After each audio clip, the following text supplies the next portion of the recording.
When Silas Hawthorne found a half-dead 16-year-old girl clutching a leather satchel in his woodshed, he thought he was just helping another runaway from the territories.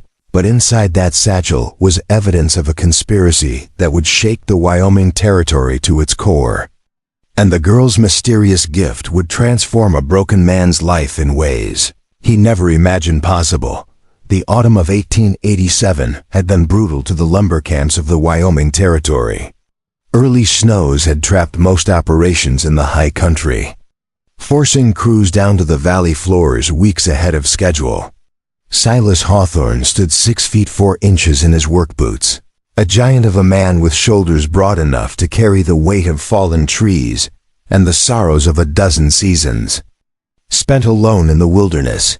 Before we jump back in, tell us where you're tuning in from, and if this story touches you, make sure you're subscribed, because tomorrow I've saved something extra special for you. His hands, scarred from years of axe work and saw cuts, moved with the precision of someone who had learned that survival depended on getting things right the first time. The Hawthorne Timber Company had been his father's dream, carved out of the untamed forests of the Bridger Range with nothing but determination and the kind of backbreaking work that turned boys into men and men into legends. But that dream had died with his father 3 winters ago, leaving Silas with a failing business, mounting debts, and a reputation as the most skilled lumberjack in the territory who couldn't seem to keep his own operation afloat. The irony wasn't lost on him. He could fell a tree with mathematical precision, could read the grain of wood like other men read newspapers, but he couldn't navigate the treacherous waters of territorial politics and business partnerships that determined who prospered and who failed in the Wyoming wilderness. Silas's camp sat in the clearing, 20 miles northeast of Laramie, close enough to the railroad to ship timber, but far enough from civilization that a man could work in peace. The main lodge was a solid structure of hewn logs and iron fittings, built to withstand the worst that Wyoming weather could deliver. Around it clustered the essential buildings of a working lumber operation: the cookhouse with its massive stone chimney, the bunkhouses that housed his crew of 15 men, the equipment sheds filled with saws and axes, and the mechanical marvels that were slowly transforming the logging industry, and the smaller outbuildings that stored supplies, equipment, and the 1,000 necessities of life in the wilderness. It was in one of those smaller buildings, the woodshed where they stored kindling and split logs for the camp's heating needs, that Silas made a discovery that would change everything. He had been making his evening rounds, a habit inherited from his father and reinforced by 3 years of running the operation alone.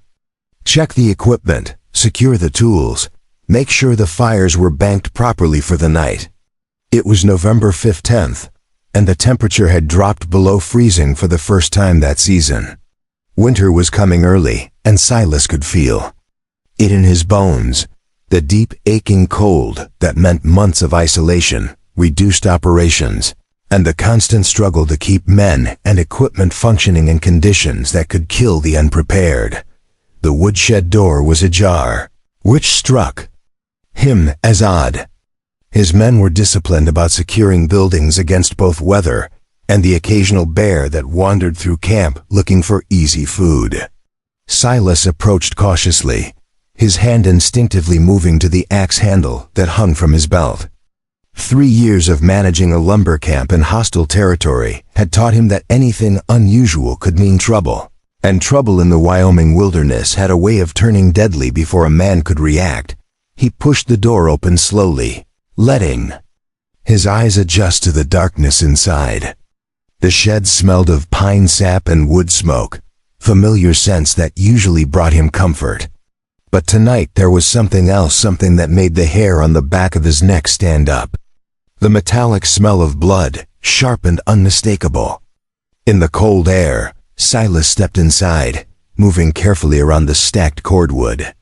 In the far corner, behind a pile of split logs, he found her.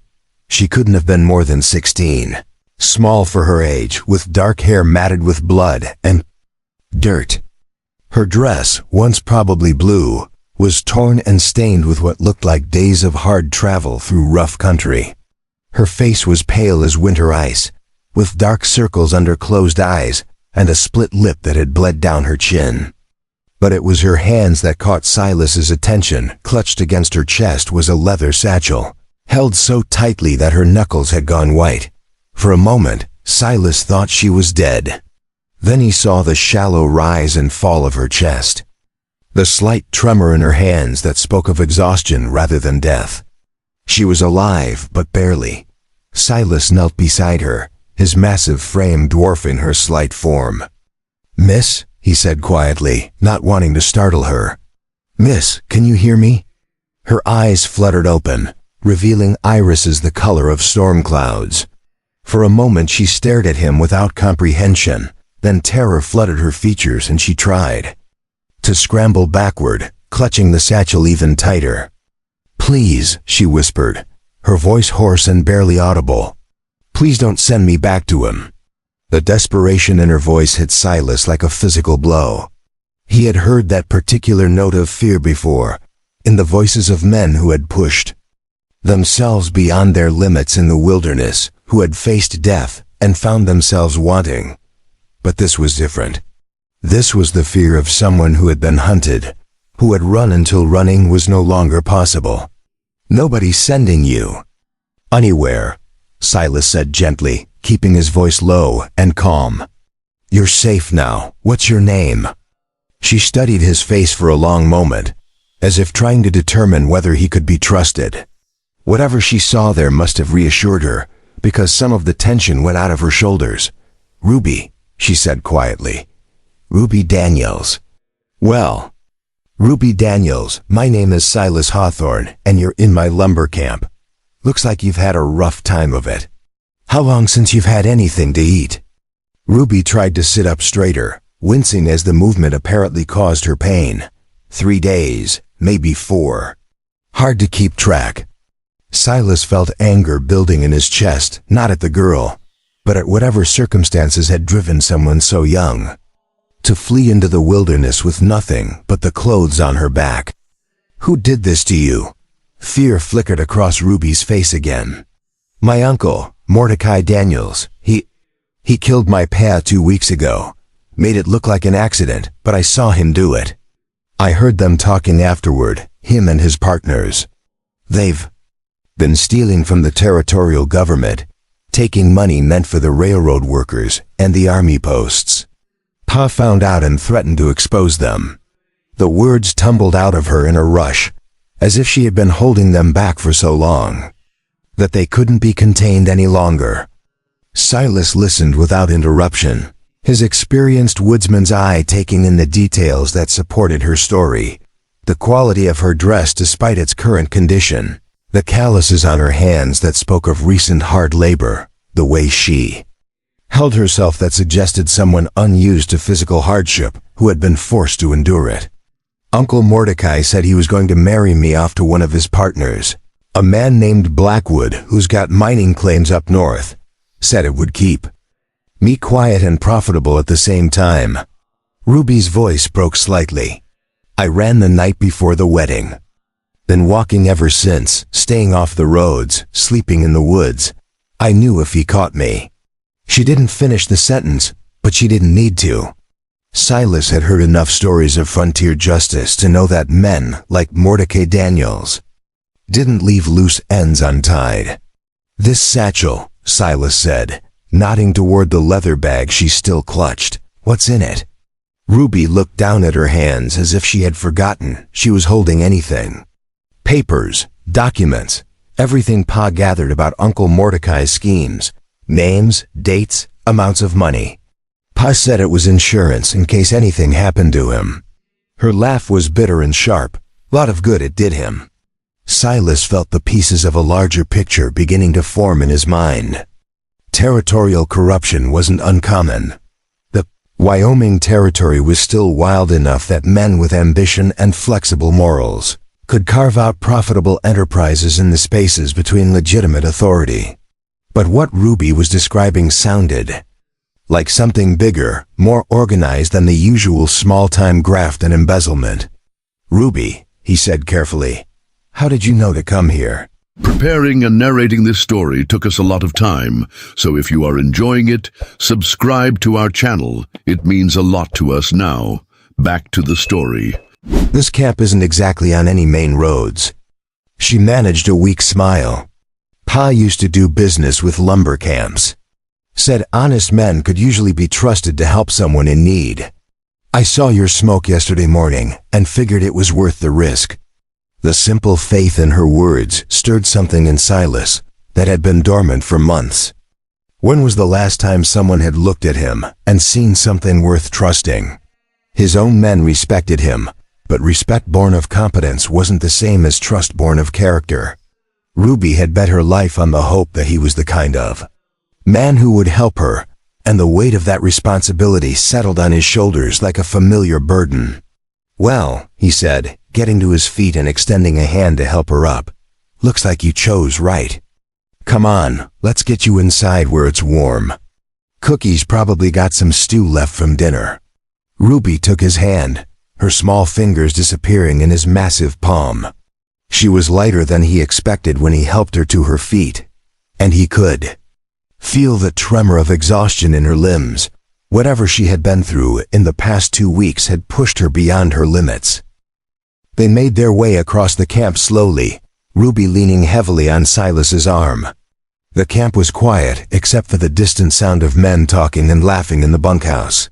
The normal evening routine of a lumber crew settling in for the night. A few of the men they passed nodded respectfully to Silas, their eyes curious about his companion but disciplined enough not to ask questions. The main lodge was warm and welcoming after the bitter cold outside. A massive stone fireplace dominated.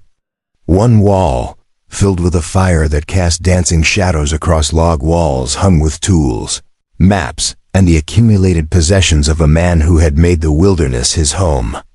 Silas guided Ruby to a chair near the fire, then moved to the kitchen area to prepare food.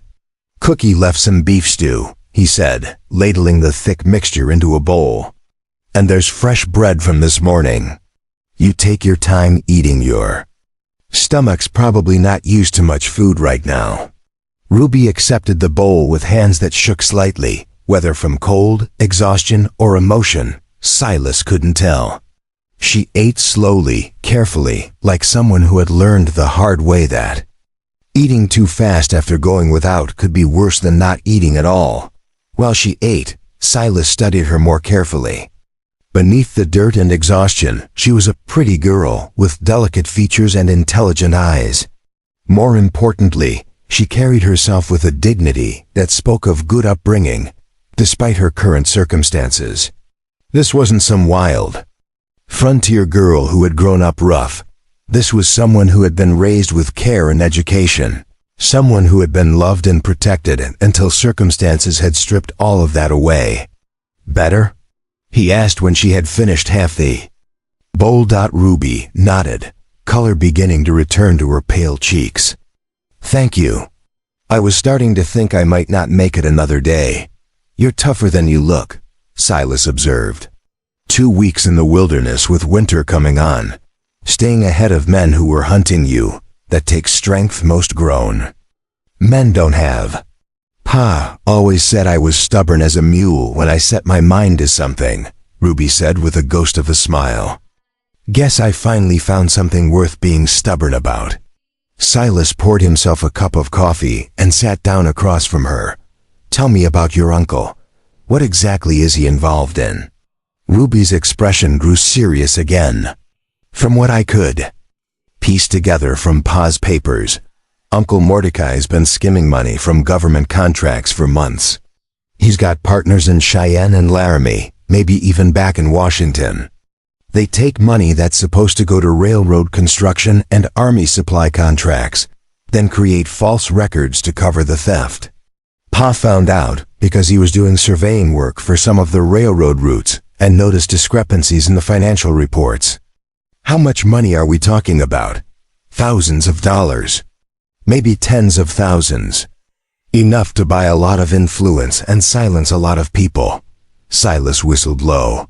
That kind of money represented serious corruption, the sort that could reach all the way to the territorial government and beyond.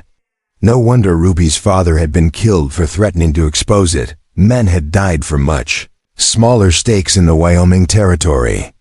And your uncle thinks you have evidence that could expose the whole scheme. Ruby patted the satchel, which she had placed on the floor beside her chair, but kept within easy reach. Because I do. Pa was careful about documenting everything. Names, dates, amounts, even some correspondence between the conspirators. It's all here. The magnitude of what Ruby was carrying began to sink in for Silas. She wasn't just a runaway fleeing an unwanted marriage, she was a witness to a conspiracy that could bring down some of the most powerful men in the territory. And that made her incredibly valuable to some people, and incredibly dangerous to others. Ruby, he said carefully, you understand what this means, don't you? If what you're saying is true, there are going to be a lot of people who want to get their hands on those papers. And probably just as many who want to make sure you never get the chance to share what you know. She nodded, her expression grave beyond her years. I know. That's why I kept running when I probably should have stopped. I figured if I could get far enough away, maybe find someone honest to give the papers to ... What made you think I'm honest? Ruby looked around the lodge, taking in the simple but well-maintained furnishings, the tools hung with care, the book stacked neatly on a shelf near the fireplace. Pa always said you could tell a lot about a man by how he treated the things that depended on him. Your men respect you, your camp is well run, and you took in a stranger without asking for anything in return. That's not the behavior of a dishonest man. The simple assessment hit Silas harder than he expected. For months, he had been focused on the ways he was failing, the business difficulties, the mounting debts, the isolation that came with being responsible for other men's livelihoods in an unforgiving landscape. Ruby saw something else entirely, something that reminded him of the man his father had raised him to be. Well, he said finally, I appreciate the vote of confidence. But you should know that helping you might not be without consequences. If your uncle is as connected as you say, he'll have resources to track you down. And when he does, anyone who helped you is likely to become a target too. Ruby's expression fell. I'm sorry. I didn't think. I can leave in the morning. I don't want to bring trouble on you and your men. I didn't say I wouldn't help you, Silas said quickly. I just want to make sure you understand what we're getting into. Because once I commit to this, I see it through. To the end. That's the way my father raised me, and it's the way I've lived my life. Hope flickered in Ruby's storm-gray eyes. You'll really help me? Ruby Daniels, Silas said, his voice carrying the weight of a solemn promise. Nobody's going to hurt you while you're under my protection. We'll figure out how to get those papers to someone who can use them properly, and we'll make sure your uncle and his partners answer for what they've done. For the first time since he had found her in the woodshed, Ruby seemed to truly relax. The tension went out of her shoulders, and tears began to flow down her cheeks, not tears of fear or despair, but tears of relief from someone who had carried a terrible burden alone for too long. Thank you, she whispered. I was starting to think there wasn't anyone left in the world who would help me. Silas reached across the table and gently squeezed her hand. There's always someone willing to help, Ruby. Sometimes you just have to know where to look. Outside, the wind picked up, rattling the windows and sending snow swirling through the camp. Winter was coming to the Wyoming territory, and with it would come the isolation and harsh conditions that could kill the unprepared. But inside the warm lodge, beside the crackling fire, two people who had found each other in desperate circumstances began to plan for a future that neither of them could have imagined just hours before. The leather satchel sat beside Ruby's chair, containing secrets that could topple governments and evidence that could bring justice to the corrupt. But more importantly, it represented hope that good could triumph over evil, that the truth could overcome lies, and that sometimes the most important discoveries weren't found in the wilderness, but in the courage to help another human being when they needed it most. The first light of dawn crept through the frost-covered windows of the Hawthorne Lodge, painting everything in shades of gold and amber. Ruby had slept fitfully in the small bedroom that Silas had given her, his own room, though he hadn't told her that. He had spent the night in the main room, dozing in his father's old leather chair with his rifle across his knees and one ear tuned to the sounds of the camp awakening. The morning routine of a lumber camp began before sunrise. Silas could hear Cookie Johnson banging pots in the cookhouse, preparing breakfast for 15 hungry men who would need substantial fuel for a day of hard labor in the increasingly bitter cold.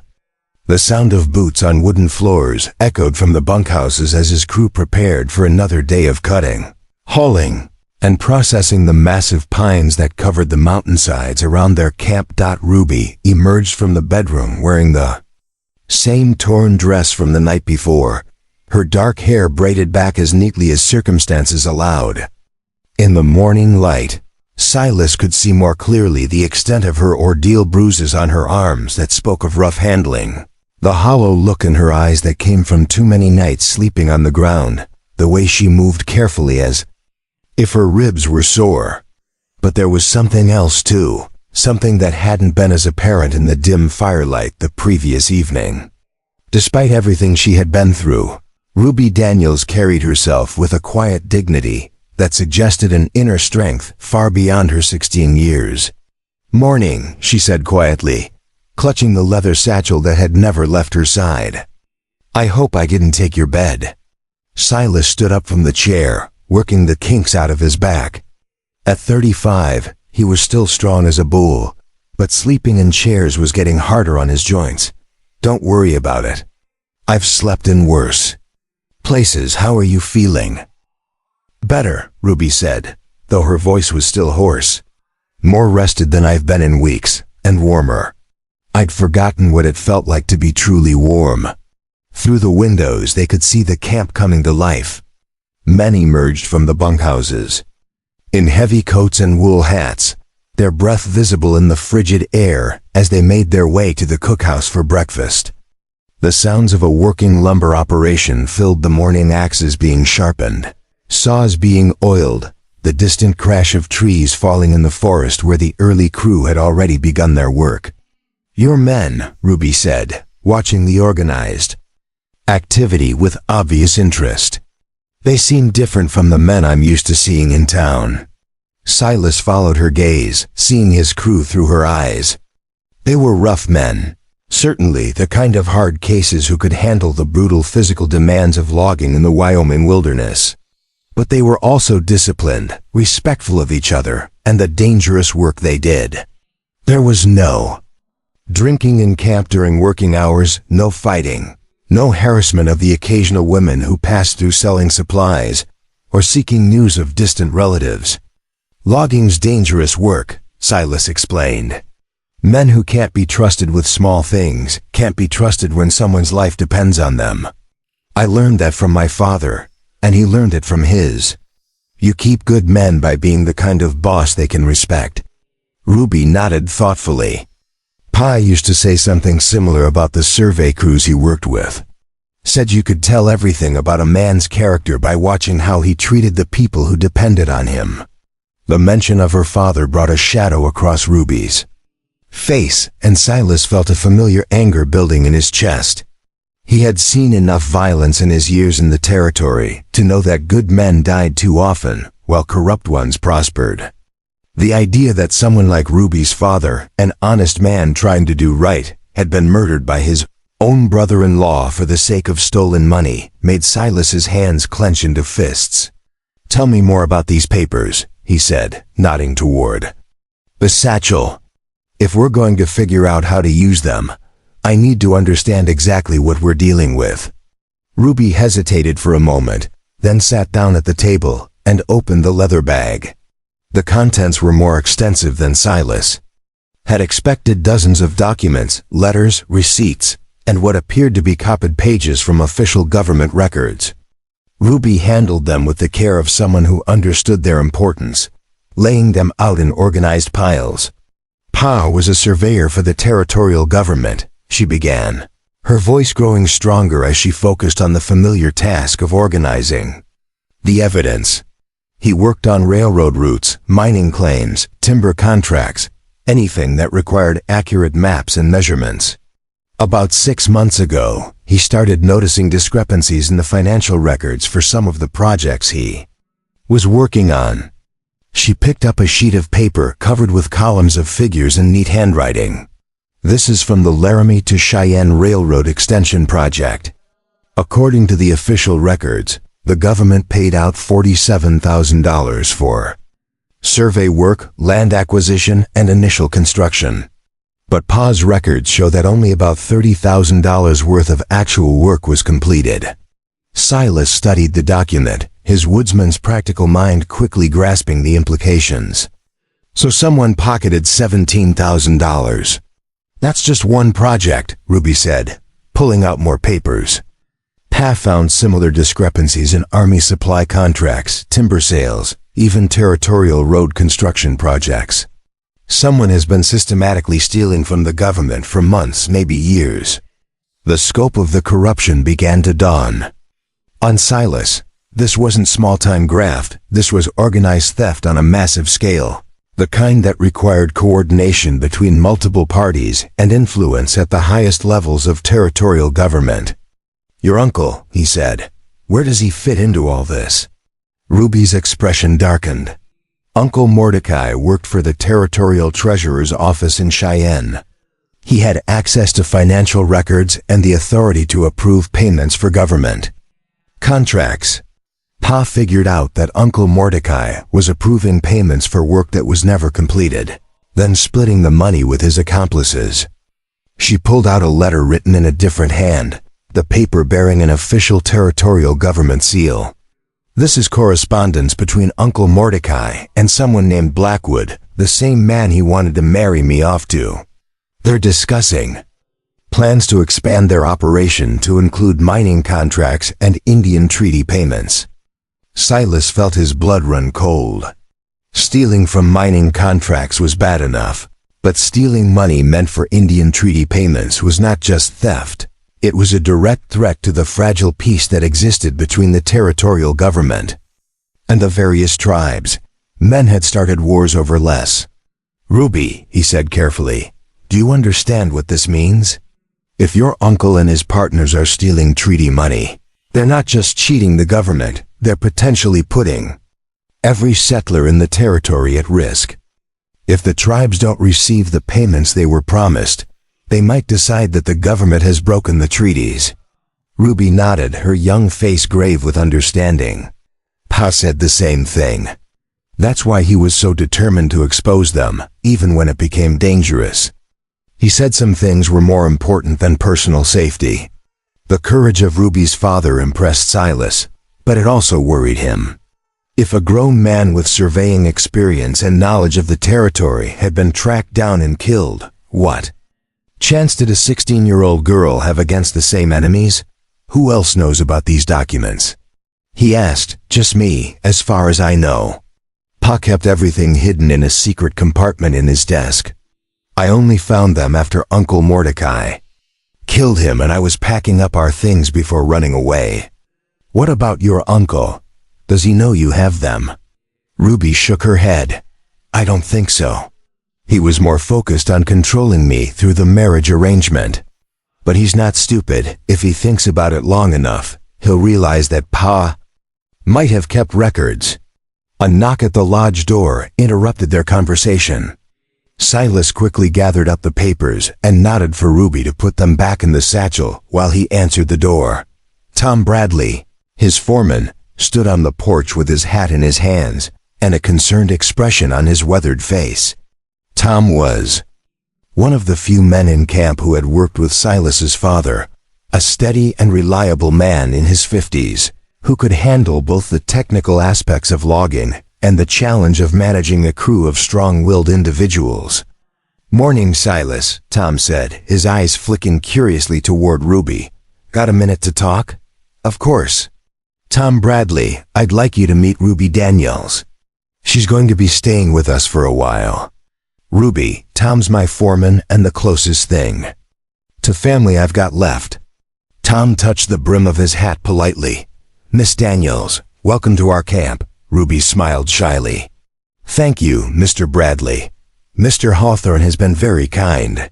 "What's on your mind, Tom?" Silas asked. "Got word from the supply wagon that came through yesterday evening. There's been men asking questions in Laramie. Strangers, well-dressed, offering money for information about anyone who might have passed through recently. Specifically, they were asking about a young woman traveling alone." Silas felt his jaw tighten. It had been less than 24 hours since Ruby had arrived at the camp, but somehow her uncle's people were already closing in. Either they were better trackers than he had expected, or they had resources he hadn't counted on. "How many men?" he asked. "3 that the supply wagon driver saw. But he said they acted like they had backing, the kind of men who aren't worried about local law enforcement." Ruby had gone pale during the conversation. "They found me," she whispered. "I should have kept running. I should never have stopped." "Running wasn't going to solve anything," Silas said firmly. "They would have caught you eventually, especially with winter coming on. At least here you've got protection." Tom's expression grew serious. "Silas, I don't know what kind of trouble this young lady is in, but if there are men with resources looking for her, it could mean problems for the whole camp. The boys are good men, but they didn't sign on to fight someone else's war." It was a fair point, and Silas respected Tom too much to dismiss his concerns. A lumber camp depended on the cooperation and trust of every man in the crew. If the men felt that their safety was being compromised for the sake of a stranger, it could destroy the carefully maintained discipline that kept everyone alive in the dangerous work they did. "Give me a day to figure things out," Silas said. "If I can't find a solution that keeps everyone safe, I'll make other arrangements." Tom nodded, though his expression remained concerned. "You know the men trust your judgment, Silas, but they also trust you to look out for their interests. Just make sure you're thinking clearly about this." After Tom left, Silas found Ruby staring out the window at the men working in the forest, her small hands pressed against the glass. The leather satchel sat on the table behind her, its contents representing both hope for justice and the immediate threat of violent retribution. "He's right, you know," she said quietly. "I shouldn't have come here. I shouldn't have put all these good men at risk because of my problems." "Ruby," Silas said, moving to stand beside her at the window. "Look at those men out there. Every one of them has faced danger before. They work with tools that can cut off limbs. They fell trees that can crush a man flat. They live in country where a mistake can mean freezing to death. They're tough enough to handle whatever comes. But this is different. This isn't the kind of danger they chose when they took jobs here." Silas was quiet for a moment, considering her words. She was right. Of course, the men had signed on to face the natural dangers of logging, not the human dangers of territorial corruption and violence. But there was something else to consider, something that went beyond the immediate question of safety. "Ruby," he said finally, "do you know why I became a lumberjack?" She shook her head. "My father used to say that cutting down trees was like cutting away everything that was false and unnecessary, leaving only what was strong and true. He said that if you could learn to see the grain of the wood, to understand how each tree was meant to fall, you could learn to see the truth in other things too." Ruby looked at him with curious eyes, waiting for him to continue. "The truth is, I've been cutting trees for 15 years, and I've gotten very good at it. But I haven't been very good at seeing the truth in other things. I've let my business fail. I've isolated myself from other people.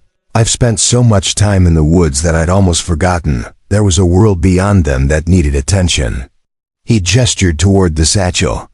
"Those papers represent something. I'd lost sight of the idea that some things are worth fighting for, even when the fight is dangerous. Your father died because he believed that. And maybe it's time I remembered what that kind of courage looks like." Ruby's eyes filled with tears, but they were different tears than the ones she had shed the night before. These were tears of gratitude and hope, the tears of someone who had been alone for so long that she had forgotten what it felt like to have someone stand with her. "You really mean it?" she asked. "You'll help me get those papers to someone who can use them?" "I mean it," Silas said solemnly. "But we're going to do this right. We're going to be smart about it. And we're going to make sure that everyone who helps us knows exactly what they're getting into." Over the next several hours, Silas put together a plan. First, he called a meeting with his entire crew, laying out the situation in honest terms. Ruby was a young woman fleeing from dangerous men, and helping her might bring trouble to the camp. Any man who wanted to leave was free to do so with full pay, and Silas's recommendation for work elsewhere. Not a single man left. "Boss," said Pete Kowalski, a massive Polish immigrant who could fell a tree faster than any two other men combined. "You think we're afraid of some fancy-dressed town boys? We've been working in these mountains for years. Let them come." The sentiment was echoed by the rest of the crew. These were men who had chosen to work in one of the most dangerous and isolated occupations in the territory. They weren't easily intimidated, and they had developed a loyalty to Silas that went beyond simple employment. With his crew committed, Silas began preparations for what he expected would be an inevitable confrontation. The camp's defensive positions were improved, extra weapons were distributed, and a system of watches was established. More importantly, he sent Tom Bradley to Laramie with specific instructions to contact a territorial judge named Samuel Morrison, a man Silas's father had known and trusted, and one of the few officials in the territory with a reputation for honesty and independence. As the day wore on, Ruby began to find her place in the rhythm of the camp. She helped Cookie prepare meals, assisted with mending clothes and equipment, and gradually began to overcome the trauma of her ordeal. More importantly, she began to share more details about the corruption she had uncovered, helping Silas understand the full scope of what they were up against. The picture that emerged was disturbing. The conspiracy involved not just territorial officials but also federal appointees, railroad executives, and mining company owners. The amount of money being stolen was staggering, potentially hundreds of thousands of dollars over the course of several years. And the implications went far beyond simple theft, extending to matters of territorial security and the delicate relationships between the government and various Native American tribes. "Ruby," Silas said as they sat by the fire that evening, "I want you to understand something. What we're doing, it's not just about getting justice for your father anymore. If this conspiracy is as big as it looks, exposing it could change the entire future of the Wyoming Territory." Ruby nodded solemnly. "I know. Pa used to say that sometimes one person's courage could change the world, but only if they were willing to see it through to the end. Are you willing to see it through, with you helping me?" "Yes, I am." Outside, the wind howled through the pine trees, and snow began to fall in earnest. Winter was settling over the Wyoming Territory, and with it would come the isolation that could either protect them or trap them. But inside the warm lodge, beside the crackling fire, two people who had found each other in desperate circumstances continued to plan for a confrontation that would test everything they believed about courage, justice, and the price of doing what was right. The leather satchel sat on the table between them, its contents now fully cataloged and understood. Tomorrow they would begin the dangerous work of getting that evidence into the hands of someone who could use it. But tonight, for the first time in weeks, Ruby Daniels felt safe enough to sleep without fear, protected by a man who had rediscovered his own capacity for heroism in the simple act of helping someone who needed it. 3 days after Tom Bradley's return from Laramie, the hunters found them. It was Ruby who spotted them first. She had been helping Cookie, Prepare the midday meal. When she glanced out the cookhouse window and saw 3 riders approaching from the southern trail. Even at a distance, there was something about their posture too straight, too purposeful, that made her blood run cold. "Mr. Johnson," she said quietly to the camp cook, her voice barely above a whisper. "I need to find Silas right now." Cookie looked up from the massive pot of stew he was stirring, took one look at Ruby's face, and nodded grimly. "Go, I'll handle things here." Ruby ran across the camp, her heart hammering against her ribs. She found Silas in the equipment shed, sharpening saw blades with the methodical precision that characterized everything he did. The moment he saw her expression, he set down his tools and gave her his full attention. "They're here," she said simply. Silas didn't need to ask who. He had been expecting this moment since Tom's return with disturbing news from town. Judge Morrison had agreed to meet with them, but getting to Laramie safely was going to be more complicated than originally planned. Mordecai Daniels had friends in high places, and those friends were apparently willing to use significant resources to track down his runaway niece. "How many?" Silas asked, already moving toward the rifle rack. "3. Maybe more. I only saw 3 riders, but they could have others positioned around the camp." Silas grabbed his Winchester and checked the load, his movements calm and deliberate despite the gravity of the situation. "Ruby, I need you to go to the lodge and get that satchel. Then I want you to hide in the root cellar behind the cookhouse. Whatever happens, don't come out until either I come for you or you hear Tom's voice specifically calling for you." "What? About you? I'm going to have a conversation with our visitors, see what they want and what they're willing to do to get it." Ruby caught his arm as he headed for the door. "Silas, these aren't just hired thugs. Uncle Mordecai sent his best men. They won't hesitate to kill you if they think it's necessary." "Then I'll have to make sure they don't think it's necessary," Silas replied with a grim smile. "Go, now." Ruby reluctantly obeyed, running toward the lodge while Silas stepped out of the equipment shed and began walking toward the camp's main entrance. Around him, the normal sounds of the lumber operation continued: saws biting into wood, axes ringing against tree trunks, men calling out instructions to each other. But Silas could sense the change in atmosphere. His crew had spotted the approaching riders too, and they were subtly positioning themselves with the instinctive awareness of men who had lived dangerous lives. The 3 riders reached the camp's perimeter and stopped just outside the main gate. Up close, they were exactly what Silas had expected: professional gunmen dressed in expensive clothes that couldn't quite disguise the hard edges of their profession. The leader was a lean man in his 40s with pale eyes and prematurely gray hair. His companions were younger, but no less dangerous looking, with the kind of casual confidence that came from men who had never met a problem they couldn't solve with violence. "You Silas Hawthorne?" the leader called out. "I am. And you are?" "Name's Vance, Marcus Vance. I work for certain interests in Cheyenne. We're looking for a young woman who might have passed through this area recently. Dark hair, about 16 years old, traveling alone." Silas walked closer, keeping his rifle held casually but ready. "Lot of people pass through these parts. Travelers, prospectors, folks looking for work. Can't say I've paid particular attention to any young women." Vance's smile was cold and predatory. "Mr. Hawthorne, I appreciate that you might want to protect your privacy and that of your guests. But this is a matter of considerable importance to some very powerful people. This young woman is a runaway from her family, and they're quite concerned about her welfare." "Seems like family business to me," Silas replied evenly. "Not sure what that has to do with a lumber camp."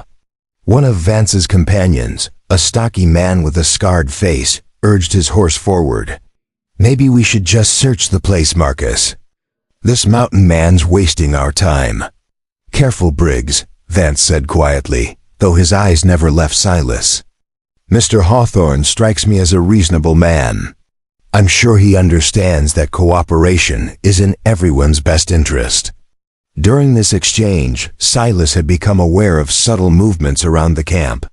His men were positioning themselves with weapons within easy reach, creating overlapping fields of fire that would make any aggressive action by the visitors extremely costly. Tom Bradley appeared at the door of the main lodge, Winchester in hand, while Pete Kowalski and 2 other loggers took positions near the equipment sheds. Vance noticed the movements too, and his expression hardened. "Mr. Hawthorne, I hope you're not considering doing anything foolish. My employers have resources that extend far beyond what you might imagine. Interfering with our business could have consequences that reach well beyond your little camp here." "That sounds like a threat," Silas observed. "It's a statement of fact. The young woman we're looking for is in possession of certain documents that don't belong to her. Those documents are the property of the territorial government, and removing them from official custody is a federal crime." The lie was smoothly delivered, but Silas had expected something like this.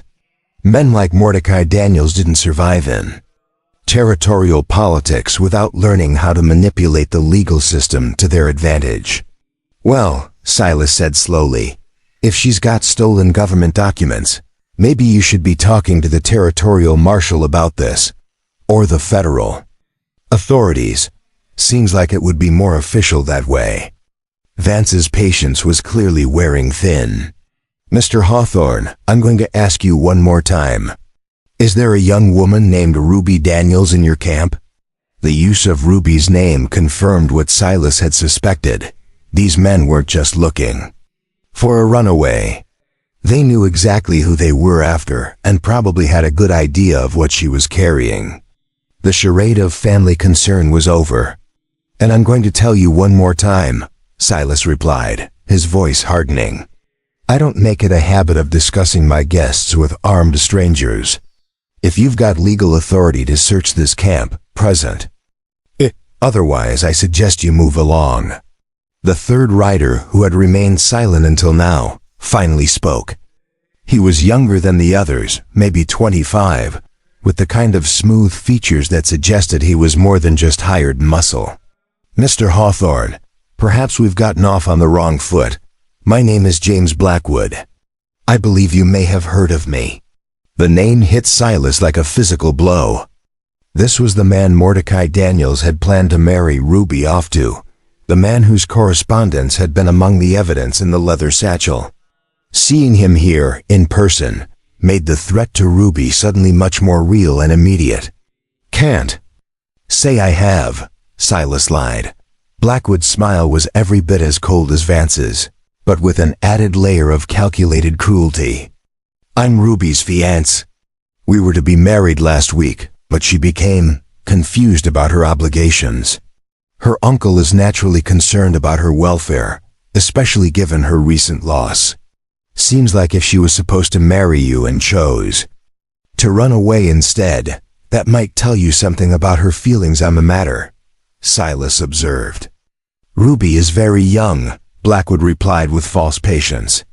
"She's been through a traumatic experience with her father's death, and she's not thinking clearly. What she needs is guidance from people who care about her welfare, not encouragement from strangers who don't understand the situation." The paternalistic tone made Silas's hands tighten on his rifle. He had seen enough of frontier life to know that guidance from men like Blackwood usually involved force and intimidation. "Well," Silas said finally, "I appreciate your concern. But like I said, I haven't seen any young women matching that description. So unless you've got some other business here, I suggest you be on your way." Vance exchanged glances with his companions, and Silas could see them weighing their options. They were outnumbered by the lumber crew, but they also had the advantage of knowing that most working men wouldn't want to get involved in a fight with people who had government connections. "Mr. Hawthorne," Vance said carefully, "I want you to think very carefully about what you're doing. The people I represent have influence that extends all the way to Washington. If you're harboring a fugitive, or if you're interfering with the recovery of stolen government property, you could find yourself facing federal charges. And I want you to think very carefully about what you're doing, Silas replied. This is private property, and you're trespassing. More than that, you're making threats against American citizens on American soil. That's something territorial. Authorities tend to take seriously. The standoff stretched out for several tense minutes. Finally, Blackwood spoke again, his voice carrying a note of barely controlled anger. Mr. Hawthorne, I'm going to make you an offer. Ruby Daniels is worth a great deal to certain people. If you were to help us locate her, you might find yourself in a position to benefit financially. The kind of benefit that could solve a lot of problems for a struggling business like yours. The offer confirmed what Silas had suspected about the financial difficulties of his lumber operation. Somehow Blackwood and his associates had done their research and knew about the debts and declining profits that had been keeping Silas awake at night for months. Not interested, Silas said flatly. Think about it, Blackwood pressed.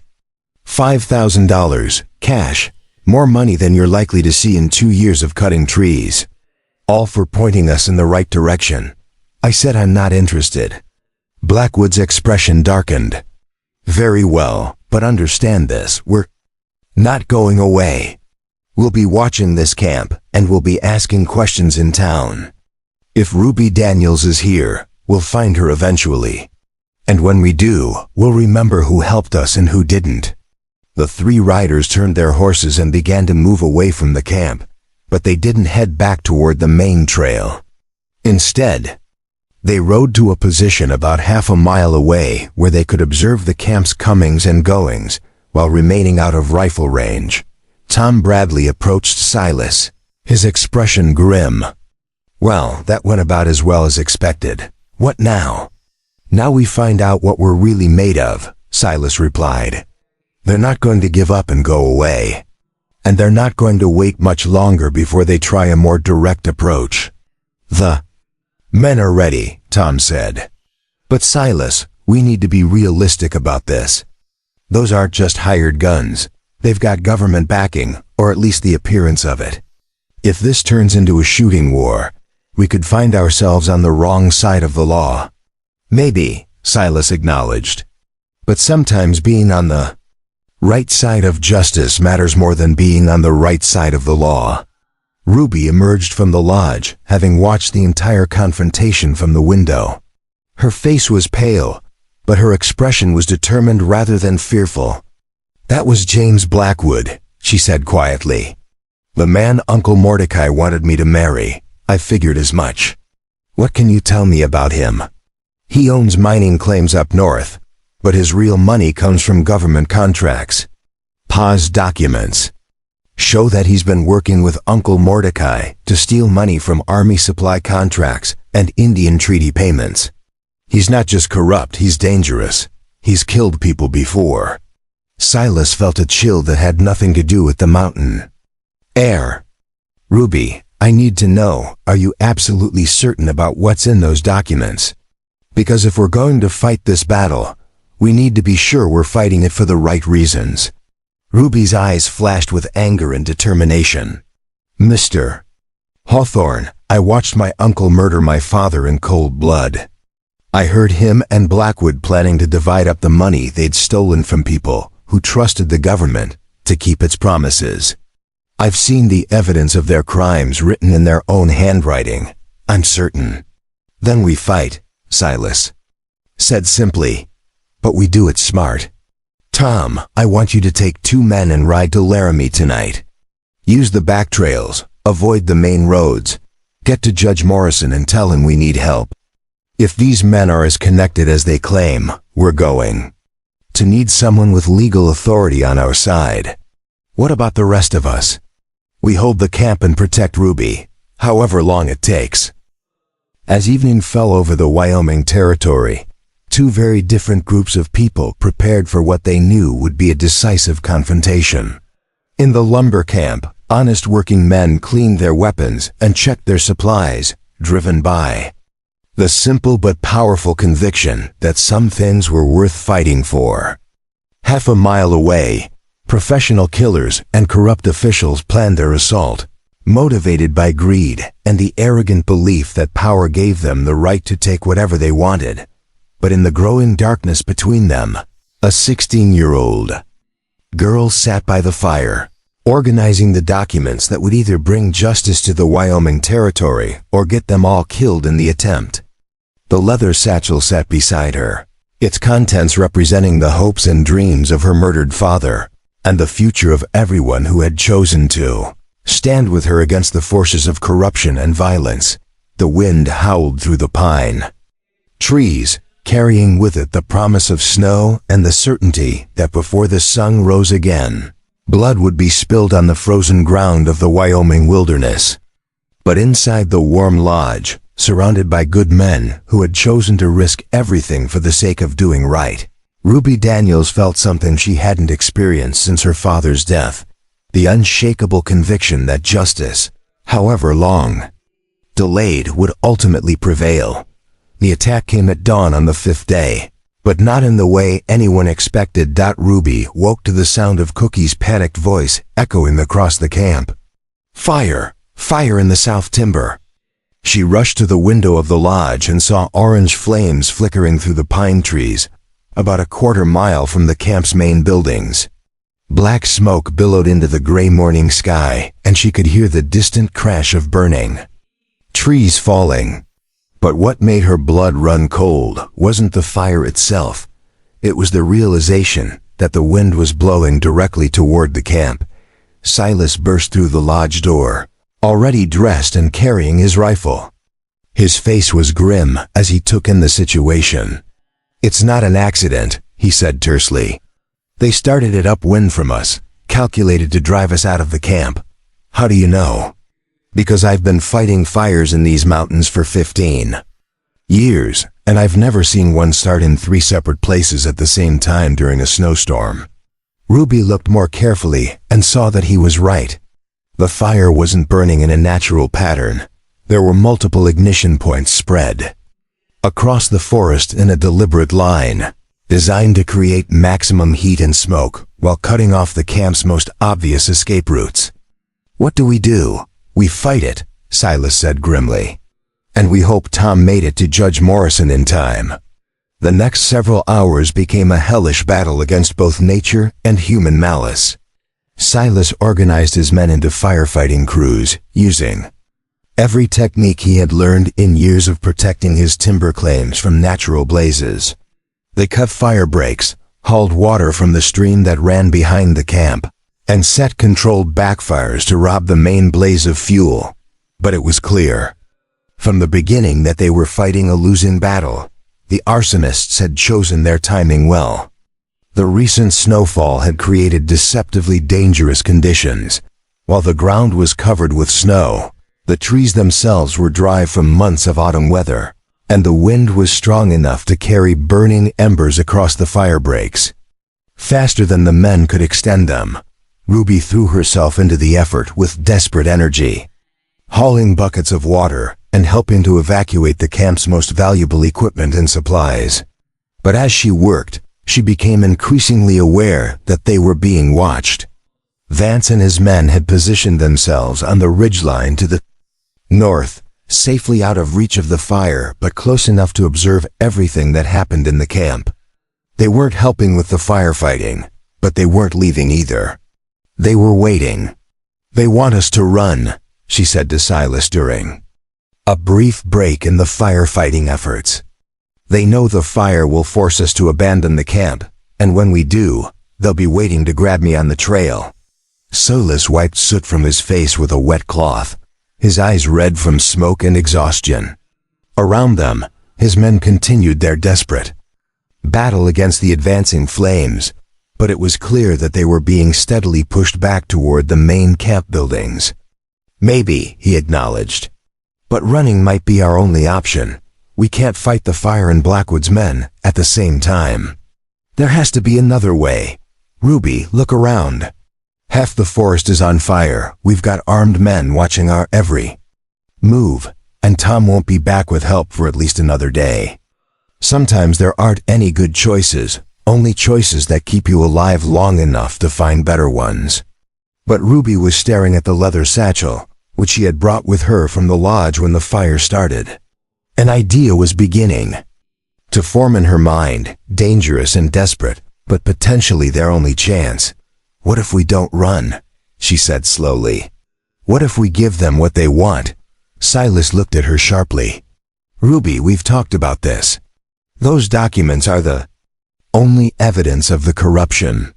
Without them, I don't mean give up the evidence, Ruby interrupted. I mean make them think we're giving it up. Use it as bait. Before Silas could respond, a shout from Pete Kowalski drew their attention back to the fire.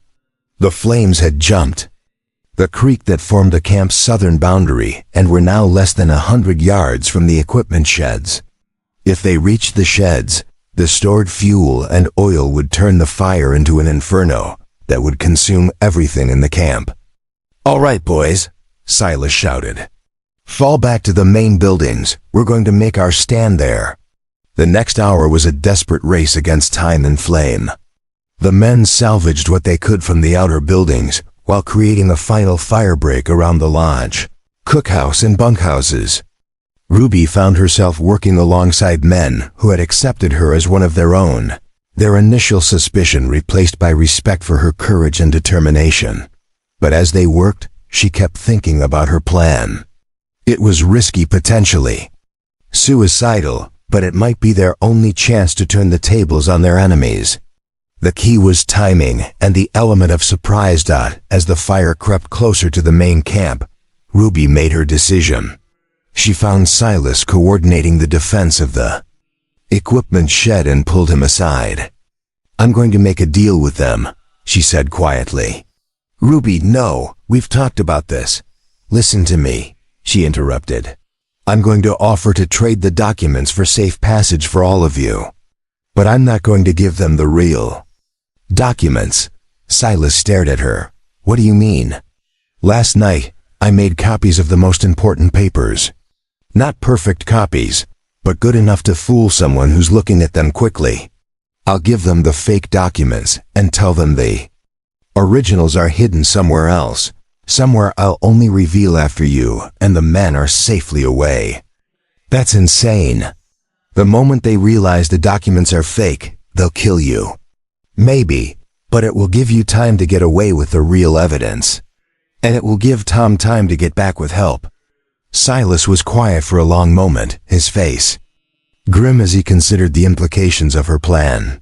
Around them, the sound of the approaching fire grew louder, the crack of burning wood, the roar of superheated air, the crash of falling trees. There has to be another way, he said finally. If there is, I can't see it. And we're running out of time. As if to emphasize her point, a burning ember landed on the roof of the cookhouse, and two men had to scramble up with wet blankets to beat out the flames before they could spread. Ruby, Silas said, his voice heavy with emotion, I promise to protect you. I can't let you sacrifice yourself for the rest of us. You're not letting me do anything, Ruby replied firmly. I'm choosing to do it. Just like Pa chose to gather evidence against Uncle Mordecai, even though he knew it was dangerous. Some things are more important than personal safety. Before Silas could respond, Cookie Johnson came running toward them, his face blackened with soot and his eyes wide with alarm. Silas, he shouted. They're coming! 3 riders heading straight for the camp. Ruby and Silas looked toward the main trail and saw Vance, Blackwood, and Briggs riding hard toward the camp, apparently deciding that the fire had weakened the defenders enough to risk a direct assault. This is it, Ruby said, grabbing the leather satchel with the fake documents. I'm going to meet them at the gate. Like hell you are, Silas growled, checking his rifle. If they want to fight, they'll get one. Silas, please. This might be our only chance. If we start shooting, people are going to die, and we might not be the ones left standing. At least this way, there's a chance for everyone to survive.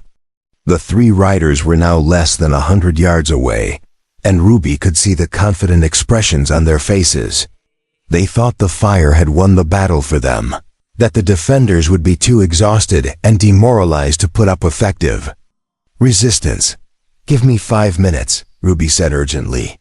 "If my plan doesn't work, if it looks like they're going to hurt me, then start shooting. But give me a chance to try." Silas looked at her for a long moment, seeing not the frightened girl who had hidden in his woodshed a week ago, but a young woman who had found the courage to face her fears and fight for what was right. 5 minutes, he agreed reluctantly. "But Ruby, at the first sign of trouble, you run. You understand me? You run, and you don't look back." Ruby nodded, then walked toward the camp gate with the leather satchel in her hands. Behind her, she could hear Silas giving quiet instructions to his men, positioning them to provide covering fire if the negotiation went wrong. The 3 riders pulled up just outside the gate, their horses pawing the ground nervously as ash from the fire drifted down like gray snow. Vance and Briggs looked tired but confident, while Blackwood's expression was one of barely contained triumph. "Miss Daniels," Blackwood said with mock courtesy, "how good to see you again. I trust you've reconsidered your position regarding our engagement."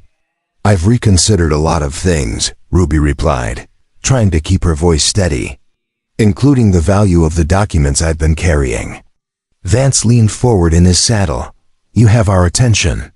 "I want to make a deal," Ruby said. "The documents in exchange for safe passage for everyone in this camp." "Now you're being sensible," Blackwood said. "Though I'm afraid the terms aren't quite that simple. You see, you've caused us considerable trouble and expense. There will have to be some compensation for that." "What kind of compensation?" "You'll come with us, of course, as my fiancée. The marriage will proceed as originally planned, and you'll take your proper place as a respectable wife who doesn't involve herself in matters that don't concern her." Ruby felt her resolve waver for a moment. The idea of being married to James Blackwood, of being trapped in a life where she would be silenced and controlled, was almost worse than death. But then she thought about her father, about the courage it had taken him to stand up to corruption, even when it cost him his life. "The documents first," she said, holding up the satchel. "I'll give them to you now in good faith. But I want to see Mr. Hawthorne and his men safely off this mountain before I go anywhere with you." Vance and Blackwood exchanged glances. They had expected more resistance, and Ruby's apparent willingness to cooperate made them suspicious. "How do we know you're not trying to trick us?" Vance asked. "Because I'm outnumbered, outgunned, and trapped between you and a forest fire," Ruby replied with bitter honesty. "What choice do I have?" It was a convincing argument, and after a moment's hesitation, Blackwood nodded to Vance, who dismounted and walked toward Ruby with his hand extended. "The satchel," he said. Ruby handed it over, her heart pounding as she watched Vance open it and examine the contents. The fake documents she had prepared looked authentic enough, especially to someone who was examining them quickly in poor light with ash falling around them. "Looks right," Vance said after a few moments. "Names, dates, financial records. This is what we came for." "Excellent," Blackwood said, his smile cold and predatory. "Now, Miss Daniels, it's time to discuss your future." But before he could continue, the sound of approaching hoofbeats echoed from the northern trail. Everyone turned to see a group of riders approaching fast, at least 6 men, riding with the urgency of people on official business. Ruby's heart leaped as she recognized the lead rider. It was Tom Bradley, and he wasn't alone. Beside him rode a man in a federal marshal's uniform, followed by several other armed men who had the bearing of lawmen rather than hired guns. "Well," said a new voice with unmistakable authority, "this is an interesting scene." Federal Marshal William Hayes was a man in his 50s with steel gray hair and eyes that had seen too much of human nature to be easily deceived. He surveyed the situation, the burning forest, the armed confrontation, the obvious tension between the various parties, with the experienced gaze of someone who had spent years sorting truth from lies on the frontier. "Marshal Hayes," Vance said, trying to maintain his composure. "We weren't expecting you." "I'll bet you weren't," Hayes replied dryly. "James Blackwood, Marcus Vance, Samuel Briggs, you gentlemen are under arrest for conspiracy, fraud, and murder." "This is outrageous," Blackwood sputtered. "We're here on official territorial business." "No," said another familiar voice. "You're here committing federal crimes." Judge Samuel Morrison emerged from behind the federal officers, his weathered face grim with anger. Ruby had never seen him before, but she recognized him immediately from Tom's description. A man who had built a reputation for honesty in a territory where such reputations were rare and valuable. "Your Honor," Blackwood said, his confidence finally beginning to crack, "surely there's been some misunderstanding." "The only misunderstanding," Judge Morrison interrupted, "is your belief that you could steal from the United States government indefinitely without consequences. We've been investigating your activities for months, Mr. Blackwood. The evidence Miss Daniels has provided simply confirmed what we already suspected." Ruby felt a surge of relief so intense that her knees nearly buckled. But her relief was quickly replaced by concern as she realized that Vance still had the satchel with the fake documents. "Your Honor," she said quickly, "there's something you need to know about those papers." "Later, Miss Daniels," Judge Morrison said kindly. "Right now, we need to take these men into custody and get everyone to safety before that fire spreads any further." The arrest of Vance, Blackwood, and Briggs was swift and efficient. The federal marshals had come prepared for resistance, but faced with overwhelming odds and the certain knowledge that their corruption had been exposed, the three men surrendered without a fight. As they were being handcuffed, Vance looked at Ruby with a mixture of hatred and grudging respect. "You played U.S.," he said quietly. "Those documents, they're not the real ones, are they?" Ruby met his gaze steadily. "My father always said that if you're going to fight corruption, you have to be smarter than the corrupt people. I guess he was right. Where are the real documents?" Judge Morrison asked. Ruby walked over to where Silas stood with his men, still keeping watch on the approaching fire. She reached into her coat and pulled out a second, smaller leather pouch. "Right here, Your Honor. I made copies of the fake ones to use as bait, but I kept the originals with me the whole time." Judge Morrison took the pouch and examined its contents carefully. After several minutes, he looked up with an expression of amazed disgust. "Miss Daniels, do you realize what you've uncovered here? This conspiracy involves theft of over $200,000 in federal funds, including money earmarked for Indian treaty payments and Army supply contracts.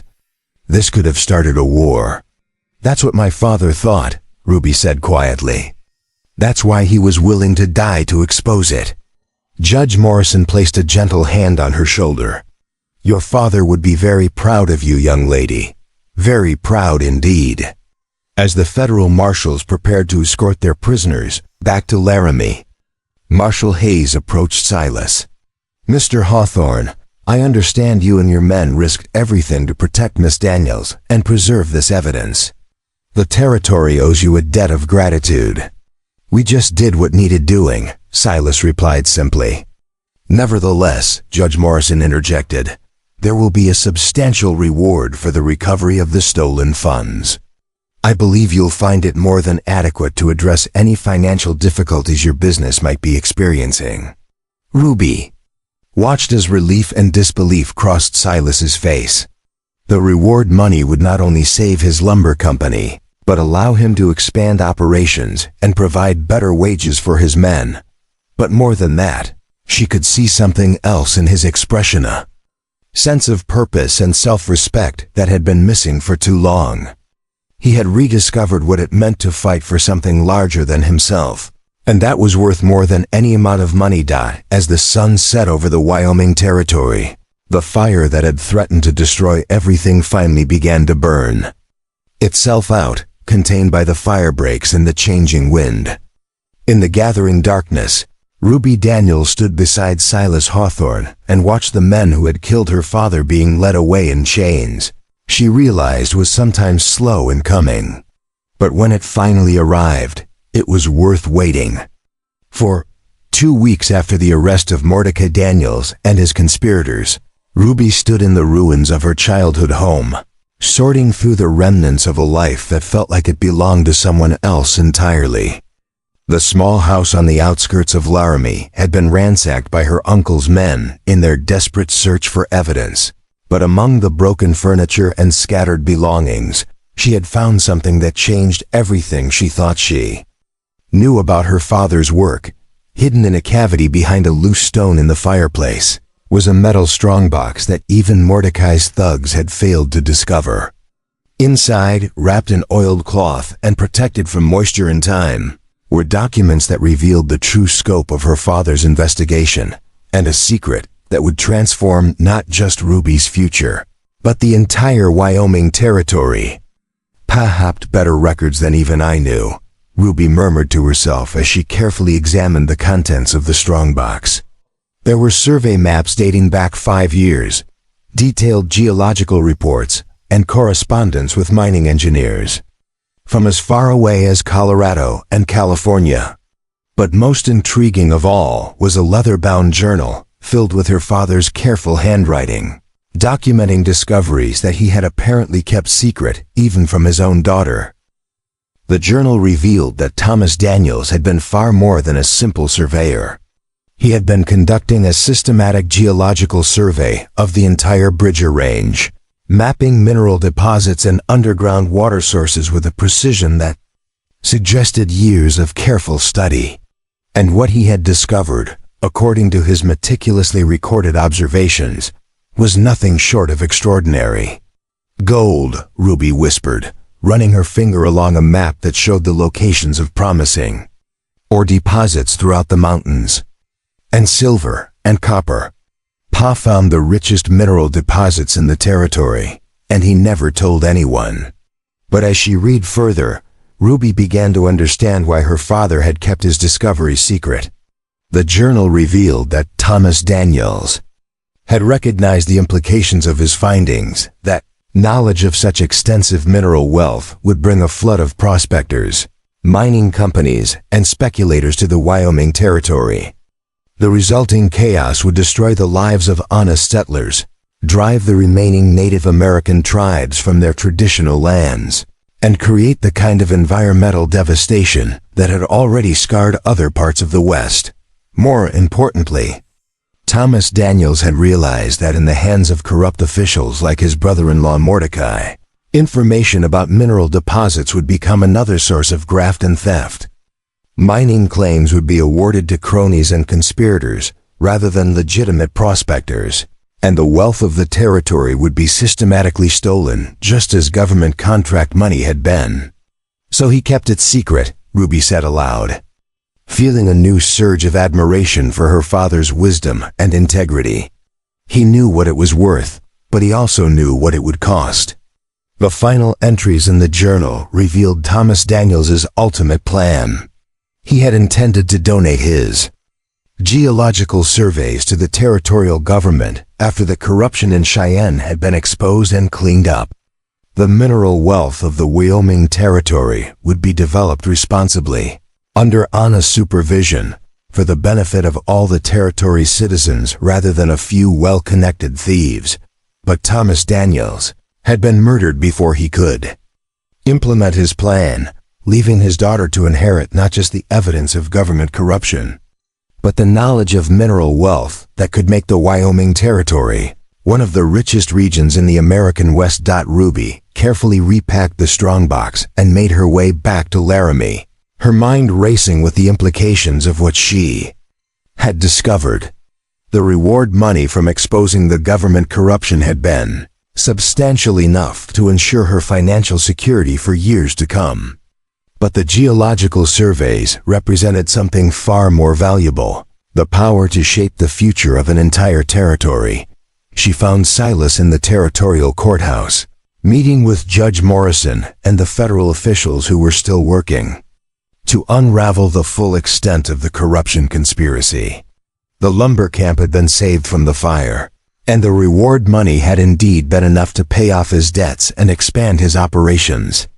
But Ruby could see that something more profound had changed in him during their shared ordeal. The isolation and bitterness that had marked his personality for years had been replaced by a sense of purpose and connection to the larger community. "Ruby," Judge Morrison said as she entered the courthouse office. "Perfect timing. We were just discussing the final disposition of the recovered funds and the legal proceedings against the remaining conspirators." "Actually, Your Honor," Ruby said, setting the strongbox on the conference table, "there's something else we need to discuss. Something that's going to change everything." Over the next hour, Ruby revealed the contents of her father's secret strongbox, explaining the geological surveys and their implications for the territory's future. The federal officials listened with growing amazement as she detailed the mineral deposits that her father had discovered, the careful documentation of ore grades and deposit sizes, and the strategic plan he had developed for responsible development of the territory's resources. "Miss Daniels," Marshal Hayes said finally, "do you understand what you're telling us?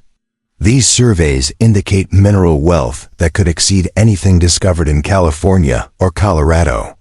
We're talking about deposits worth millions of dollars." "I understand," Ruby replied calmly. "That's why I'm here. Powell intended these surveys to benefit everyone in the territory, not just the people wealthy enough to buy mining claims or corrupt enough to steal them. I want to honor his intentions." Judge Morrison leaned back in his chair, his expression thoughtful. "What exactly are you proposing?" "I want to donate the geological surveys to the territorial government, with specific conditions about how the information can be used. Mining claims should be awarded fairly, through a lottery system that gives every citizen an equal chance. Environmental protections should be established to prevent the kind of destruction that happened in other mining regions. And a percentage of all mining revenues should go into a territorial fund for schools, roads, and other public improvements." The proposal was revolutionary for its time, a plan for resource development that prioritized community benefit over individual profit. But as Ruby outlined the details, drawing on ideas her father had sketched in his journal, even the skeptical federal officials began to see the wisdom of the approach. "There's one other condition," Ruby added. "I want Silas Hawthorne to oversee the environmental protection efforts. His experience with forest management and his knowledge of the local terrain make him the logical choice to ensure that mining development doesn't destroy the natural resources that other industries depend on." Silas looked surprised. "Ruby, I appreciate the confidence, but I'm a lumberjack, not a mining engineer. You're a man who understands that some things are more valuable than immediate profit," Ruby replied. "You proved that when you risked everything to help me. That's the kind of judgment we need overseeing this development." Judge Morrison nodded slowly. "Miss Daniels, your proposal has considerable merit, but implementing it will require approval from the territorial legislature and cooperation from federal mining authorities. That's going to take time and considerable political effort." "Then we'll make the effort," Ruby said firmly. Pa didn't die so that his work could be buried and forgotten. He died believing that good people could make a difference if they were willing to fight for what was right. Over the following weeks, Ruby threw herself into the political battle to implement her father's vision for responsible resource development. She traveled to Cheyenne to meet with territorial legislators, corresponded with federal officials in Washington, and worked with local community leaders to build support for her proposals. It was exhausting, frustrating work that required skills she had never developed and knowledge she had to acquire quickly. But she persevered, driven by the memory of her father's sacrifice and the support of people like Silas who believed in her cause. The breakthrough came when several prominent Eastern newspapers picked up the story of the young woman who had exposed government corruption and was now fighting to ensure that the territory's mineral wealth would benefit everyone rather than just the wealthy and well-connected. The national attention put pressure on federal officials to support Ruby's proposals, while the promise of responsibly developed mineral wealth attracted the attention of honest investors who were tired of the chaos and corruption that characterized mining in other territories. But the most important support came from the people of the Wyoming Territory themselves. Farmers, ranchers, small business owners, and working families rallied behind Ruby's vision of shared prosperity and environmental responsibility. They had seen too many boom and bust cycles in other territories, had watched too many communities destroyed by uncontrolled resource extraction. Ruby's plan offered something different, a chance to build lasting prosperity without sacrificing the values and relationships that made life in the territory worth living. The formal signing of the Wyoming Territorial Resource Development Act took place on a crisp December morning in the Territorial Capitol building in Cheyenne. Ruby stood beside Governor John Campbell as he signed the legislation that would implement her father's vision for responsible mineral development, with Silas and Judge Morrison serving as official witnesses. "Miss Daniels," Governor Campbell said as he set down his pen, "your father would be proud of what you've accomplished. This legislation will serve as a model for resource development throughout the American West." "Thank you, Governor," Ruby replied. "But the real work is just beginning. Making sure these policies are implemented fairly and effectively is going to require constant vigilance from people who care more about the future of the territory than their own immediate profits." After the ceremony, Ruby and Silas walked through the streets of Cheyenne, discussing the challenges that lay ahead. The Wyoming Territory was about to enter a period of unprecedented growth and prosperity, but growth that would be guided by principles of fairness and environmental responsibility, rather than greed and exploitation. "You know," Silas said as they paused in front of the building where Mordecai Daniels had once worked, "6 months ago, I was a failed lumber camp operator who couldn't see past his own problems. Now I'm the territorial supervisor for mining environmental protection, working to implement the most progressive resource development policies in the American West. How does something like that happen?" Ruby smiled, thinking of the long journey that had brought them to this moment. "Pa used to say that sometimes God puts people in each other's paths not by accident, but because they have something to give each other, something they need to become. The people they're meant to be. What did you need from me?" "Protection, safety, someone who would stand up for what was right even when it was dangerous." Ruby paused, then added quietly, "And what did you need from me?" Silas considered the question carefully. "Purpose, I suppose. A reason to fight for something larger than myself. A reminder that isolation isn't strength, it's just another kind of defeat." They walked in comfortable silence for a while, too. People who had found in each other not just companionship, but the catalyst for becoming their best selves. The leather satchel that had once contained evidence of corruption now held copies of the Territorial Resource Development Act and the geological surveys that would guide Wyoming's transformation from a struggling frontier territory to a model of responsible prosperity. "There's something else," Ruby said as they reached the hotel where she was staying. "Something I haven't told you about Pa's journals." She pulled out a folded piece of paper and handed it to Silas. It was a letter written in Thomas Daniels's careful handwriting, dated just 2 weeks before his death. Silas read the letter slowly, his expression growing more amazed with each line. When he finished, he looked at Ruby with wonder. "He knew," Silas said quietly. "Your father knew he was going to be killed, and he knew you would need help. He specifically mentions my name, says that if anything happens to him, you should seek out the honest lumberjack named Hawthorne who runs a camp in the Bridger Range. Pa had been watching you for months," Ruby explained. "He'd heard about your reputation for fair dealing and your refusal to get involved in the territorial political corruption. He knew that if something happened to him, You are the kind of man who would protect me and help me honor his work." The revelation added a new dimension to everything that had happened between them. Their meeting hadn't been chance, it had been the result of a dying man's careful planning, and his accurate assessment of both his daughter's character and Silas's integrity. "So his last gift to you wasn't just the geological surveys," Silas said slowly.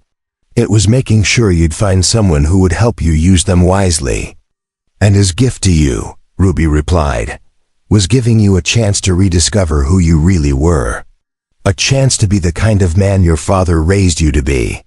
As the sun set over the Wyoming Territory on that December evening, Ruby Daniels and Silas Hawthorne stood together, on the threshold of a new chapter in their lives and in the history of the American West.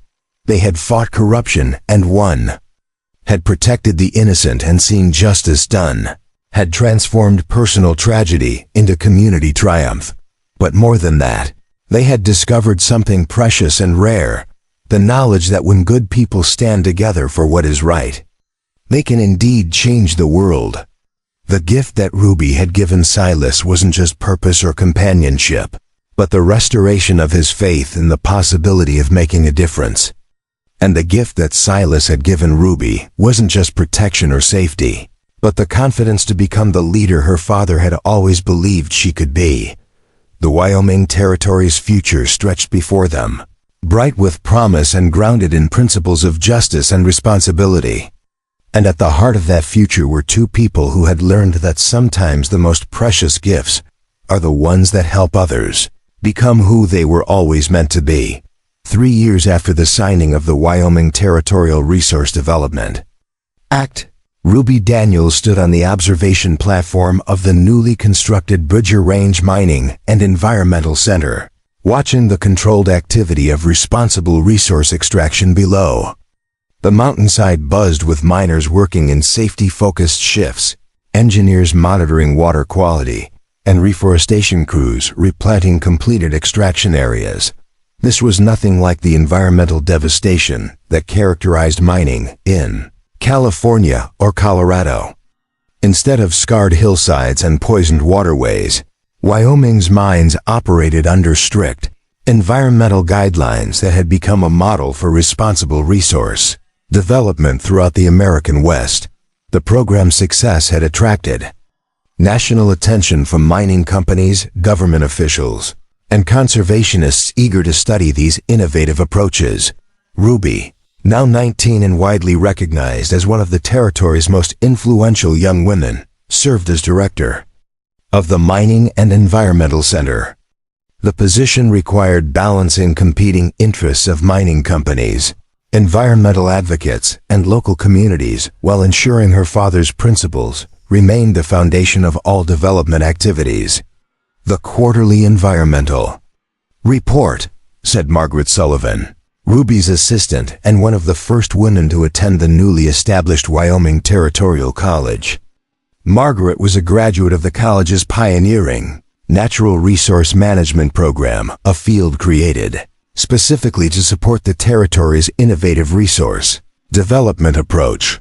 Ruby reviewed the thick folder with practiced expertise. Water quality measurements, soil analyses, wildlife surveys, reforestation success rates, every aspect of mining operations was carefully monitored to ensure compliance with environmental protection standards written into territorial law. "Excellent results across the board," Ruby observed. "Water quality remains well within limits, wildlife populations are increasing in restored areas, and reforestation efforts exceed projected success rates." "Mr. Hawthorne will be pleased," Margaret smiled. "He's been particularly concerned about the elk population in the northern sector." Silas had embraced his role as territorial supervisor for mining environmental protection with the same intense dedication he once brought to lumber operations. But his approach went beyond regulatory compliance. He had developed innovative techniques for minimizing mining's impact on ecosystems, pioneered accelerated habitat restoration methods, and created training programs that taught miners and engineers to see themselves as land stewards rather than resource extractors. More importantly, Silas discovered that his years reading forest growth patterns and understanding natural system relationships gave him unique environmental protection insights. He could examine proposed mining sites and immediately identify problems formerly trained engineers might miss, predict how changes would affect distant ecosystems, and design mitigation strategies protecting both economic interests and environmental health. Speaking of Mr. Hawthorne, Margaret continued, he asked me to remind you about this evening's celebration at the lumber camp. The men are excited about the announcement. Ruby smiled, thinking about the surprise awaiting Silas and his crew. The mining environmental protection program success had generated substantial territorial revenue, with portions designated for community improvement projects. Ruby had worked quietly for months arranging construction of a new sawmill and equipment facility at Silas's campus state-of-the-art operation, allowing expanded production while maintaining highest safety and environmental standards. But the sawmill was only part of the surprise. Ruby had also arranged for establishing a forestry management school at the camp, where experienced lumberjacks like Silas could train the next generation of forest stewards. The school would combine practical logging skills with scientific forestry management, creating a profession balancing economic productivity with long-term forest health. As Ruby prepared to leave for the evening celebration, she reflected on how much had changed since that terrifying night hiding in Silas's woodshed. The frightened, desperate girl fleeing her uncle's violence had grown into a confident, young woman helping shape an entire territory's future. Her father's greatest gift hadn't been the geological surveys or evidence bringing justice to his killers. It had been his example of courage and integrity, guiding her through every challenge since his death. The ride to the lumber camp took Ruby through countryside transformed by 3 years of responsible development. New towns had sprung up around mining operations, but they were planned communities with proper sanitation, schools, and community centers rather than chaotic tent cities characterizing mining booms elsewhere. Roads were well maintained and environmentally designed, and mining operations integrated into landscapes preserving Wyoming's natural mountain beauty. The wealth generated by mining operations had funded territory-wide improvements. Schools were built in communities never having formal education access. Roads connected previously isolated settlements, and territorial colleges offered advanced training in everything from mining engineering to agricultural science. Wyoming territory had become a showcase for accomplishments possible when resource development was guided by community benefit principles rather than individual greed. Ruby arrived at the lumber camp as the sun began setting behind pine-covered ridges. The camp had grown significantly since her first desperate night there. New bunkhouses housed larger crews, improved equipment made work safer and more efficient, and a small town had developed around the camp. But the essential character remained unchanged. It was still a community of hard-working people taking pride in their craftsmanship and looking out for each other's welfare. Silas was waiting at the main lodge, and Ruby was struck by how much he had changed over 3 years. The isolation and bitterness marking his personality when they first met had been completely replaced by confident engagement with the world. He had become a recognized environmental protection expert, a sought-after consultant for Western mining operations, and a respected territorial government leader. More importantly, he had rediscovered his capacity for friendship, community, and hope for the future. "Ruby," he said with genuine warmth, "the men are excited about this celebration, but they're curious about what you've been planning so secretly." "All in good time," Ruby replied mysteriously. "First, I want to hear about the latest environmental monitoring results from the northern mining sites." Over dinner, Silas briefed Ruby on ongoing environmental protection efforts, sharing successes and challenges with detailed knowledge of someone who had made environmental stewardship his life's work. Their conversation was interrupted periodically by lumber crew members stopping to greet Ruby and express appreciation for everything she had done to improve territorial conditions. These were the same men who had risked their lives protecting her from Mordecai Daniels and his killers. Ruby had never forgotten their courage and loyalty, working quietly over years to ensure their sacrifices were recognized and rewarded, not just with better wages and working conditions, but with advancement and education opportunities previously unavailable to working men in the territory. "Before we get to whatever surprise you have planned," Silas said as they finished dinner, "there's something I need to tell you, something I've been thinking about for a long time." Ruby looked at him curiously, noting seriousness in his expression, suggesting this was more than casual conversation. "When you first came to this camp," Silas continued, "I thought I was saving you. I thought I was the one with something to offer: protection, shelter, help getting your father's evidence to the right people. But over these past 3 years, I've come to understand that it was really the other way around." "What do you mean?"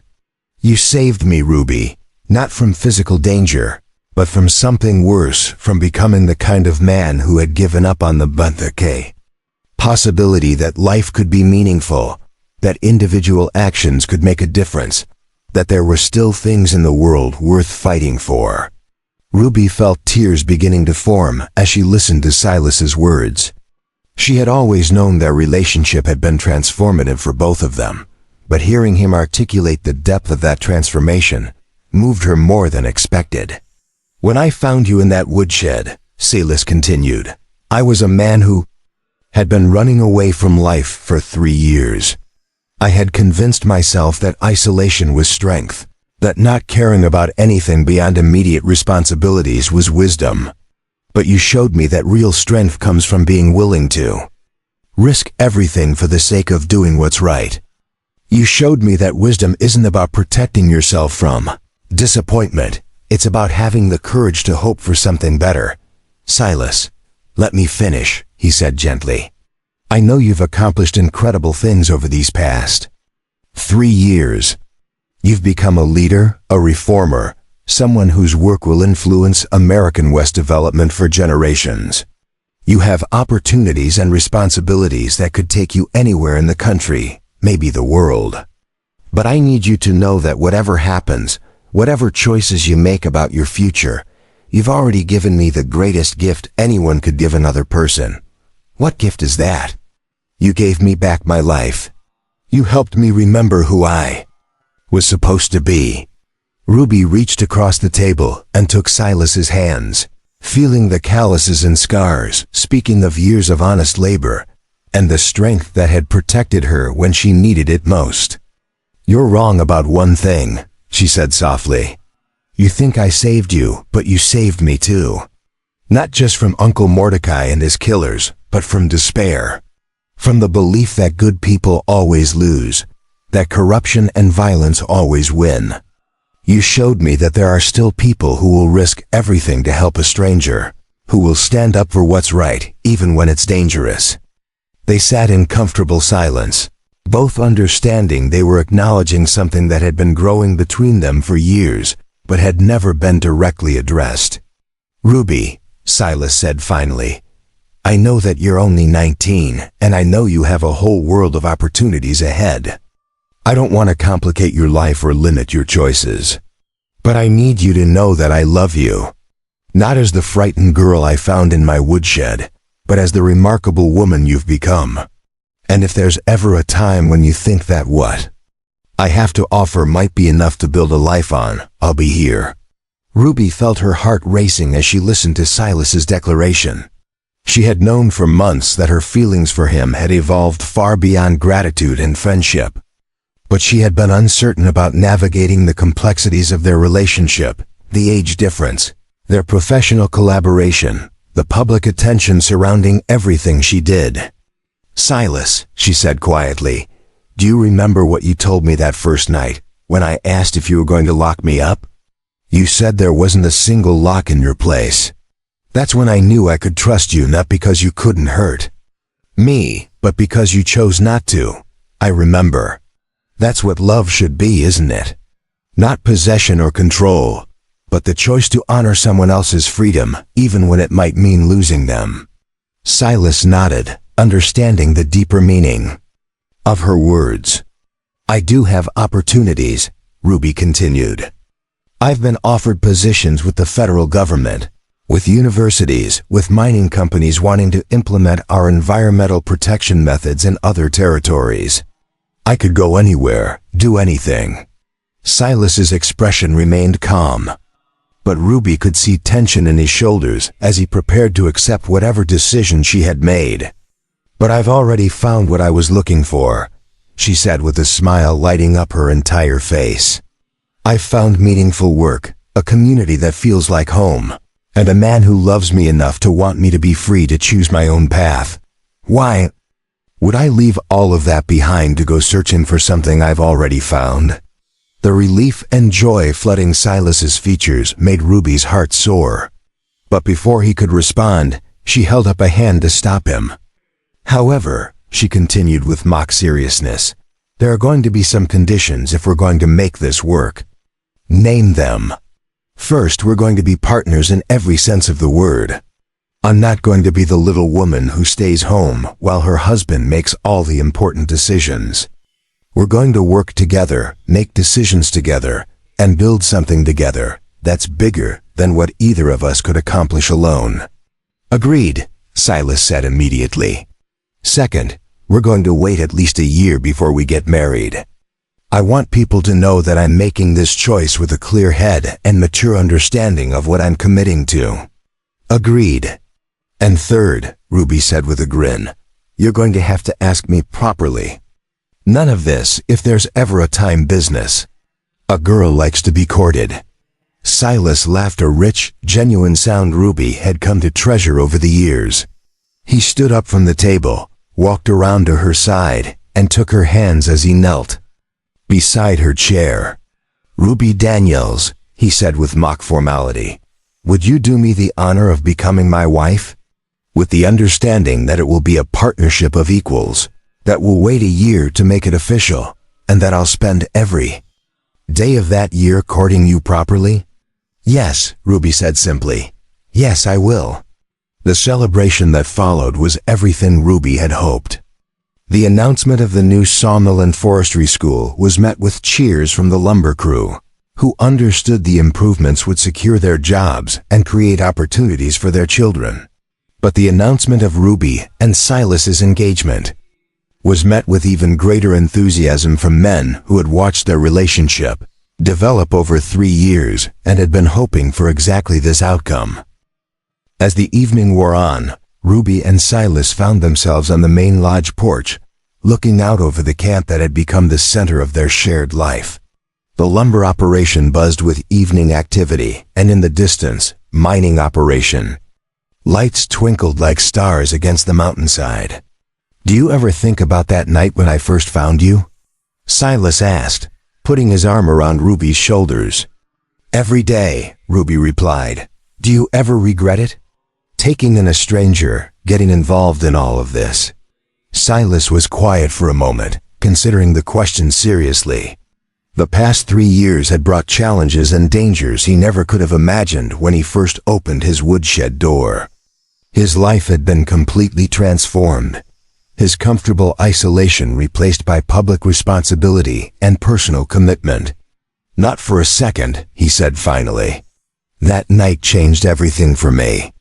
It gave me a purpose, a future, a reason. To believe that individual actions really can make a difference in the world. And it gave me a home, Ruby added. Not just a place to live, but a community to belong to, work that matters, and someone who loves me enough to let me be who I'm meant to be. They stood together in comfortable silence, two people who had found in each other not just love, the catalyst for becoming their best selves.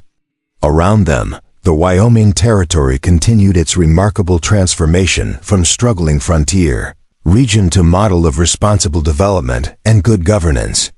You know, Ruby said as they prepared to rejoin the celebration inside, Always said that the most important gifts are the ones that help people become who they were always meant to be.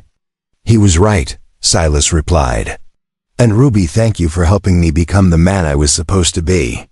Thank you for helping me become the woman I was meant to be. As they walked back into the warmth and light of the lodge, Ruby reflected on the journey that had brought them to this moment. It had begun with violence and fear, with desperate flight through wilderness and hiding in a stranger's woodshed. But it had led to justice, to love, to the transformation of an entire territory, and to the discovery that when good people stand together for what is right, they really can change the world. The gift Ruby had given Silas the restoration of his faith in the possibility of making a difference had been matched by the gift he had given her, the security and support that allowed her to grow into the leader her father had always believed she could become. Together, they had built something remarkable, a partnership based on mutual respect, shared values, and the unshakable conviction that love, like justice, was worth fighting for no matter how difficult the battle might be.